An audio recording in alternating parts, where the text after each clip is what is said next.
بسم اللہ الرحمن الرحیم نحمده ونصلی ونسلم علی رسولہ الکریم وعلی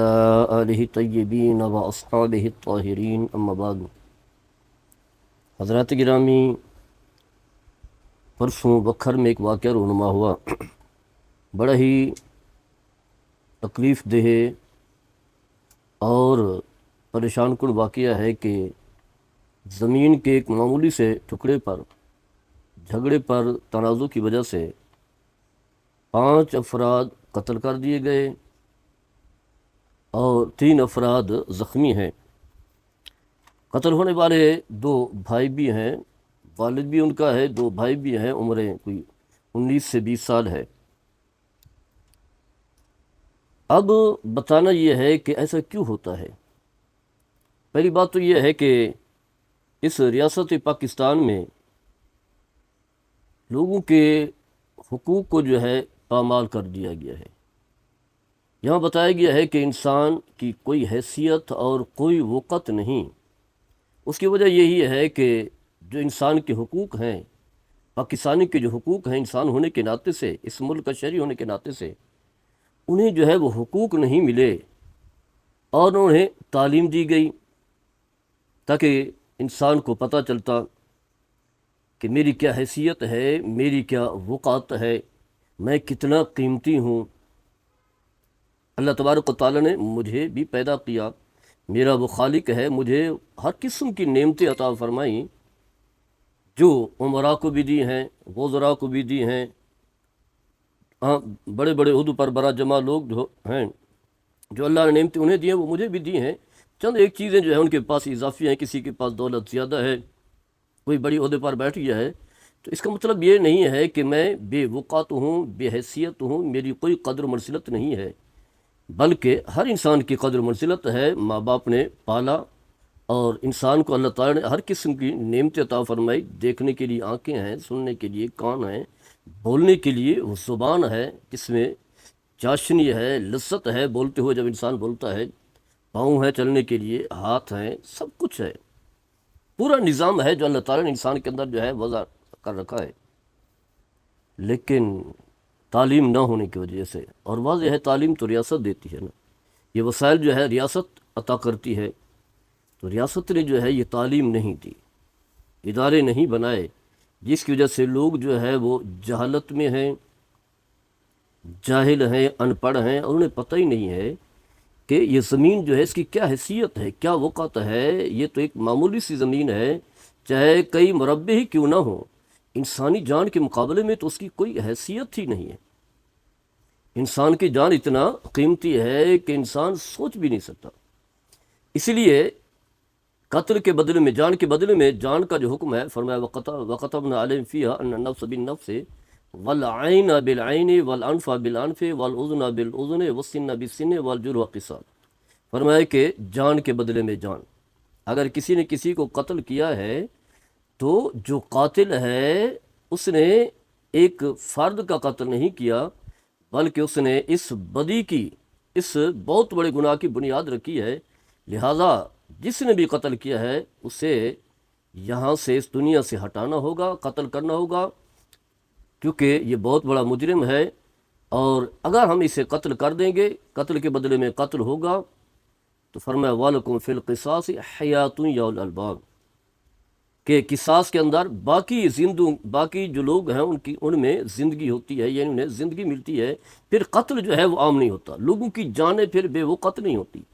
بلکہ لوگوں کی جانیں جو ہے وہ قیمتی ہوتی ہیں۔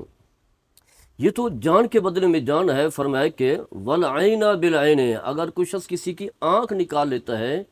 تو اس کی بھی آنکھ نکالی جائے گی، کوئی تخصیص نہیں ہے، کوئی استثناء نہیں ہے۔ حاکم وقت ہے، ملک کا سربراہ ہے، وزیر ہے، چودھری ہے، مالدار ہے، وڈیرا ہے، کوئی بھی ہے، جس نے بھی کسی کی بھی آنکھ نکالی، جان لی، چاہے وہ مزدور ہی کیوں نہیں، غریب ہی کیوں نہیں، یتیم بے یار مددگاری کیوں نہ ہو، برابر، تمام برابر ہیں، کسی کو کسی پر کوئی حیثیت اور وقت حاصل نہیں ہے۔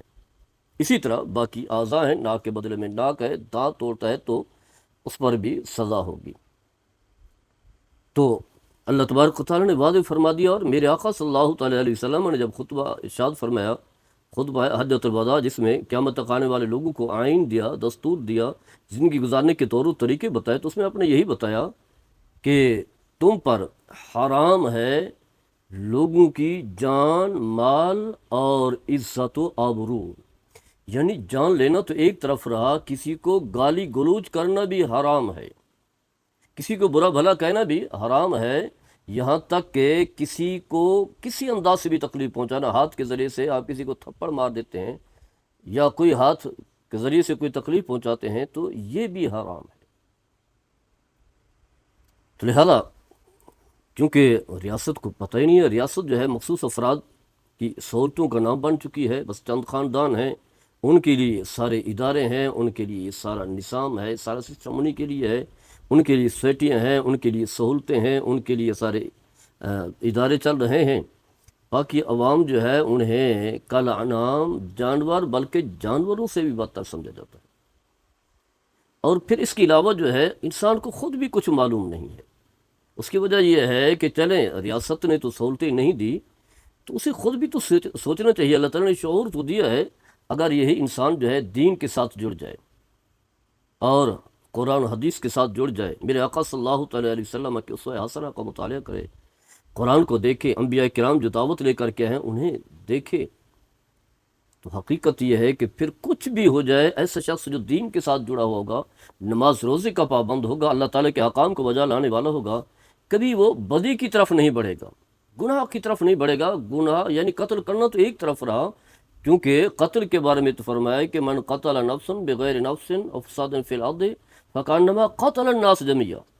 فرمایا کہ جو نہ کسی کو ایک جان لیتا ہے وہ ایک جان کا قاتل نہیں ہوتا، بلکہ پوری نوع انسانی کا قاتل ہوتا ہے.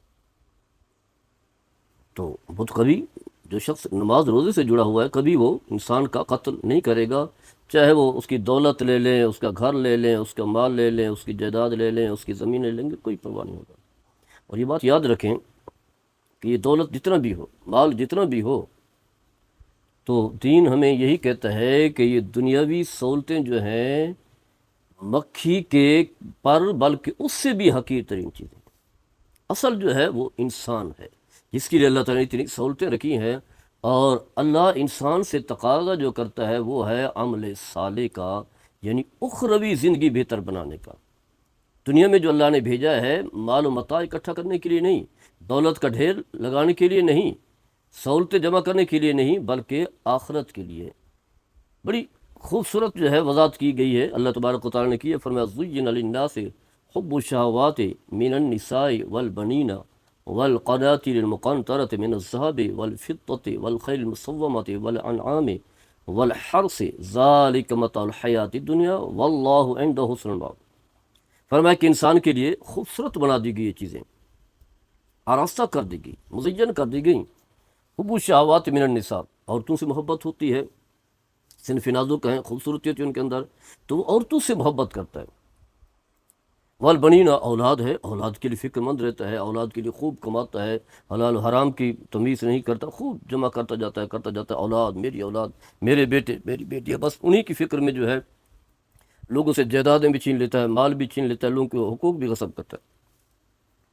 اسی طرح فرمایا کہ والقناطیر المقنطرۃ من الذهب والفضة، سونے چاندی کا ڈھیر ہے، خوب دولت ہے، پرائز باؤنڈ ہیں، ڈالر ہیں، پاؤنڈ ہیں، خوب دولت اس نے جو اکٹھی کر رکھی ہے. ایک محبت ہے، مال کی محبت ہے. ایک بینک میں نہیں بلکہ کئی بینک میں جو اس نے اکاؤنٹ کھولے ہوئے ہیں، نہ صرف پاکستان میں بلکہ پاکستان سے باہر. جائیدادیں ہیں پاکستان سے نہیں بلکہ پاکستان سے باہر، خوب دولت کی فراوانی ہے. والقناطیر المقنطرۃ من الذهب والفضة والخیل المسومۃ، فرمایا کہ نشان زدہ گھوڑے موجودہ دور میں جو ہے بڑی بڑی گاڑیاں، مہنگی ترین گاڑیاں، مرسڈیز ہے یا اس سے بھی بڑی بڑی مہنگیاں جو گاڑیاں ہیں اس کے پاس جو ہے موجود ہے. کئی گاڑیاں ہیں گھر میں، کئی نوکر چاکر ہیں، اسی کی محبت جو ہے، اسی کی فکر میں جو ہے نئی نئی گاڑیاں لینی ہے، نئی نئی گاڑیوں میں جو ہے چلنا ہے، پھرنا ہے، اس میں عیاشی کرنی ہے.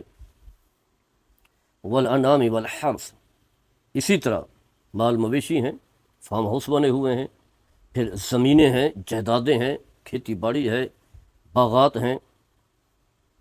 فرمایا ذالک متاع الحیات الدنیا، یہ دنیا کا سامان ہے. اللہ نے واضح فرما دیا جتنا بھاگو، جتنا اکٹھا کرو، یہ ایک معمولی سا ہے، دنیاوی ساز سامان ہے. واللہ عندہ حسن المعاب، اللہ کے ہاں جو ہے وہ ہے اعمال صالح، جو اللہ کے ہاں جس کی حیثیت اور وقت ہوتی ہے۔ تو اگر انسان اس آیت کو پڑھ لے اور دیکھے کہ میں نے کیا کرنا ہے، میرے سامنے کس چیز کی حیثیت اور کیا وقت ہے، تو پھر ایسے قدم نہیں اٹھائے گا،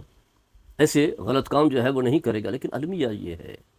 نہ صحبتیں ہمیں اچھی میسر ہیں، یہ دیہاتوں میں یعنی یہ بکھر کا واقعہ ہے، جہالت تو خیر عام ہے ہمارے ہاں، کیونکہ میں بتا چکا ہوں کہ چند خاندان ہیں جن کے بچے جو ہیں وہ بڑی بڑی تعلیم حاصل کرتے ہیں، بڑی بڑی یونیورسٹیوں میں جاتے ہیں،